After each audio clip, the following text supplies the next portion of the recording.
Hello बच्चों, let's see the question. The question says that number of rectangles in the grid shown which are not squares is. तो ये जो grid shown है हमको, इसमें हमको ये बताना है कि ऐसे रेक्टेंगल जो स्क्वायर नहीं है, ये हमको बताना है।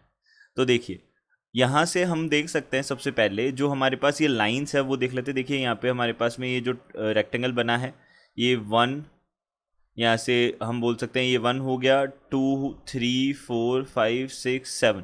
तो हमारे पास में 7 वर्टिकल लाइंस है। तो हम यहाँ से सबसे पहले, उससे भी पहले हम की कॉन्सेप्ट की बात कर लेते हैं। यही हम देख लेते हैं कि इस क्वेश्चन में हमको किस की कॉन्सेप्ट का यूज़ करना है। तो यहाँ से देखिए, सबसे पहले हम यहाँ पे क्या करेंगे, सिलेक्शन करेंगे, चूज़ करेंगे कुछ को। तो चूज़ करने के लिए हमको क्या यूज़ करना होता है, कॉम्बिनेशन यूज़ करना होता है। जब अरेंजमेंट करते हैं तो परमुटेशन यूज़ करते हैं, जब सिलेक्शन करते हैं तो हम क्या करते हैं, कॉम्बिनेशंस यूज़ करते हैं। तो कॉम्बिनेशन का बेसिकली जो मतलब है वो समझ लेते हैं। कॉम्बिनेशन क्या होगा यहाँ पे हम बोल सकते हैं, कॉम्बिनेशन जो होता है वो क्या होता है, देखिए सेलेक्टिंग, देखिए नंबर ऑफ वेज, हमको तो नंबर ऑफ वेज चाहिए, तो number of ways of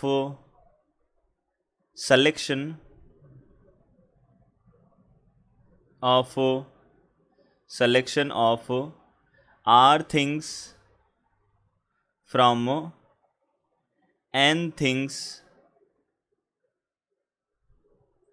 sorry यहाँ क्या हो जाएगा, थिंग्स इज इक्वल्स टू, यहाँ से हो जाएगा NCR। और NCR का फॉर्मूला होता है factorial n divided by factorial n minus r और फैक्टोरियल r। अब देखिए, अब हम यहाँ से सबसे पहले ये डिसाइड कर लेते हैं, ये देख लेते हैं कि यहाँ पे कितनी वर्टिकल लाइंस है और कितनी हॉरिजॉन्टल लाइंस है। तो यहाँ से हम बोलेंगे 1, 2, 3, 4, 5, 6, 7 हमारे पास में वर्टिकल लाइंस है। तो हम यहाँ से बोल सकते हैं there are 7 vertical lines and जो हॉरिजॉन्टल है वो कितनी है, 1, 2, 3, 4, 5 हॉरिजॉन्टल लाइंस है। तो 5 हॉरिजॉन्टल लाइंस है, ये हमने बात की। ये हमारे पास में क्या है, गिवन इन्फॉर्मेशन है। अब देखिए, हमको जब भी रेक्टेंगल बनाना होता है तो हम बड़े ही इजीली क्या बोल देते हैं कि हमने क्या किया, ये जो वर्टिकल लाइंस है उनमें से हमने 2 लाइंस को सेलेक्ट किया, हॉरिजॉन्टल लाइंस है उनमें से हमने 2 लाइंस को सेलेक्ट किया, दोनों लाइंस को, 2 लाइंस को हमने सेलेक्ट किया, एंड देन आफ्टर हमने क्या कर दिया, उनसे जो बनेगा, जो शेप बनेगी, अब 2 लाइंस वर्टिकली ले ली और 2 लाइन हॉरिजॉन्टल ले ली, तो उनके इंटरसेक्शन से जो कर्व बनेगा, जो हमारे पास जो शेप बनेगा वो क्या होगा, रेक्टेंगल होगा। बट स्क्वायर में हमको थोड़ा ध्यान रखना होता है। स्क्वायर में क्या ध्यान रखना होता है, स्क्वायर की क्या प्रॉपर्टी होती है कि चारों साइड्स हमारे पास सेम होंगी, और ये सारी की सारी साइड सेम होंगी। तो हमको यहाँ पे ये ध्यान रखना होगा कि जो डिस्टेंस हम वर्टिकल ले रहे हैं वही हॉरिजॉन्टल होनी चाहिए। तो यहाँ से हम क्या बोलते हैं, सबसे पहले देखिए, हम सबसे पहले टोटल नंबर ऑफ रेक्टेंगल्स की बात कर लेते हैं जिनमें स्क्वायर्स भी इंक्लूडेड हैं। तो यहाँ से हम बोल सकते हैं टोटल नंबर ऑफ रेक्टेंगल्स। यहाँ से टोटल नंबर ऑफ रेक्टेंगल्स जो हैं वो क्या हो जाएंगे, ये हम देख सकते हैं। तो टोटल नंबर ऑफ रेक्टेंगल्स यहाँ पे हमारे पास हो जाएंगे। देखिए, जो 7 हमारे पास में वर्टिकल लाइंस है और 5 हमारे पास में हॉरिजॉन्टल लाइंस है, तो हमको उनमें से 2 लाइंस चाहिए। तो हमने बोला 2 इस तरफ से, 2 वर्टिकल चाहिए और 2 हॉरिजॉन्टल चाहिए। तो हम क्या बोल सकते हैं, 7C2, हमने 7 में से 2 को चूज़ कर लिया, एंड यहाँ से 5 में से भी 2 को चूज़ कर लिया। अब दोनों तरफ से चाहिए हमको, तो हम यहाँ से मल्टीप्लिकेशन करेंगे। तो यहाँ से हमारे पास कितना बन जाएगा, factorial 7 divided by factorial 2 factorial 5 multiplied by factorial 5 divided by factorial 3 factorial 2 बनेगा। तो यहाँ से हमारे पास कितना आ जाएगा, इसको हम सॉल्व कर लेते हैं। तो देखिए, फैक्टोरियल 5 से ये फैक्टोरियल 5 तो कैंसिल आउट कर सकते हैं। अब इस फैक्टोरियल 7 को हमने क्या लिख दिया, 7 multiplied by 6 multiplied by 5 multiplied by 4 multiplied by 3 multiplied by 2 multiplied by 1 whole divided by, यहाँ से कितना हो जाएगा, factorial 2 multiplied by 1 factorial 3 multiplied by 2 multiplied by 1 और ये 2 मल्टीप्लाइड बाई 1 हो जाएगा। ये 3 2 1 से 3 2 1 कैंसिल आउट हो गया, 4 से ये 4 कैंसिल आउट हो जाएगा। यहाँ पे बचेगा हमारे पास में 210 बचेगा। तो ये हमारे पास में नंबर ऑफ रेक्टेंगल्स आ गए। अब हम बात करते हैं नंबर ऑफ स्क्वायर्स की। तो ये समझने वाली बात है। देखिए समझ के। तो यहाँ से हम क्या बोल सकते हैं, देखिए सबसे पहले हम ये कंसिडर करेंगे कि कितने 1x1 के स्क्वायर बन रहे हैं, क्योंकि हमको ये 1 बाई 1 ही देखना पड़ेगा अब। तो हम क्या देखेंगे, सबसे पहले 1x1 के कितने स्क्वायर्स बन रहे हैं ये हम देख लेते हैं। तो यहाँ से नंबर ऑफ स्क्वायर्स के लिए अब हम यहाँ पे क्या कर रहे हैं, स्क्वायर्स जो है स्क्वायर्स कंसिडर कर रहे हैं। तो हम यहाँ पे देख रहे हैं नंबर ऑफ स्क्वायर्स। सबसे पहला केस, हम इसको केस फर्स्ट बोल देते हैं, case first. Number of squares of 1x1। 1x1 ये हमारे पास में डायमेंशन के जो स्क्वायर्स होंगे वो कितने होंगे ये हम देख लेते हैं। तो देखिए यहाँ से हम बोल सकते हैं, यहाँ पे हमारे पास में 1x1 की कितने पेयर्स बन सकते हैं, हमको 1 चाहिए, यानी कि इनके बीच की जो डिस्टेंस है वो कितनी होनी चाहिए, 1 होनी चाहिए। तो ये डिस्टेंस अगर 1 होनी चाहिए तो हम बोल सकते हैं एक तो ये हम पेयर ले सकते हैं, एक ये ले सकते हैं, एक ये ले सकते हैं और एक ये ले सकते हैं। हम यहाँ पे बोल सकते हैं कि हमने ये ले लिया, देखो एक तो हम ये ले सकते हैं, फिर ये ले सकते हैं, फिर ये ले सकते हैं और फिर ये ले सकते हैं। तो हमने बोला यहाँ पे 4 टाइप से हम ले सकते हैं यहाँ पे।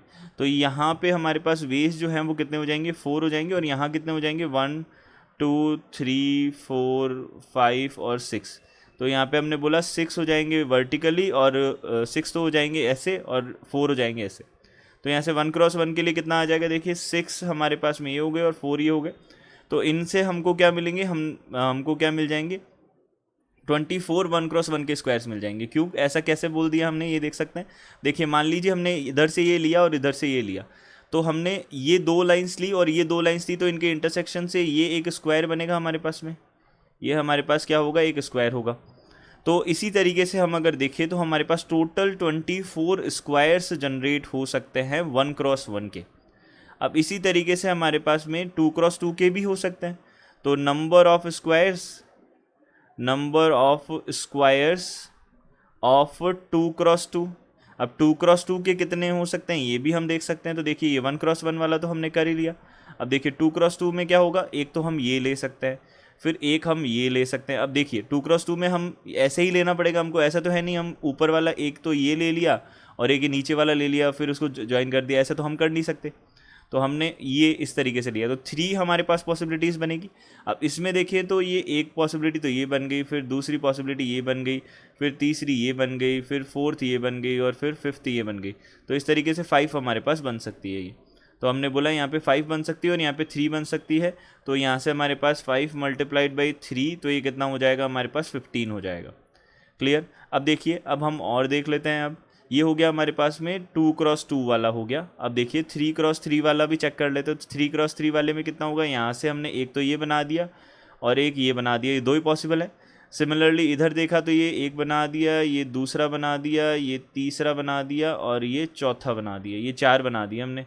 तो ये 4 हो जाएंगे, तो 4 और 2 हो जाएंगे हमारे पास में। तो हम यहाँ से बोल सकते हैं केस थर्ड।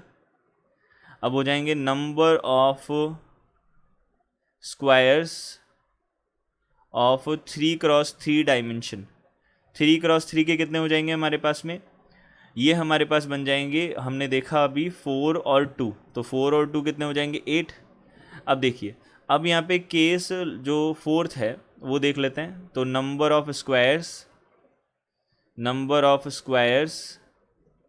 ऑफ यहाँ पे हो जाएगा 4x4 डायमेंशन के।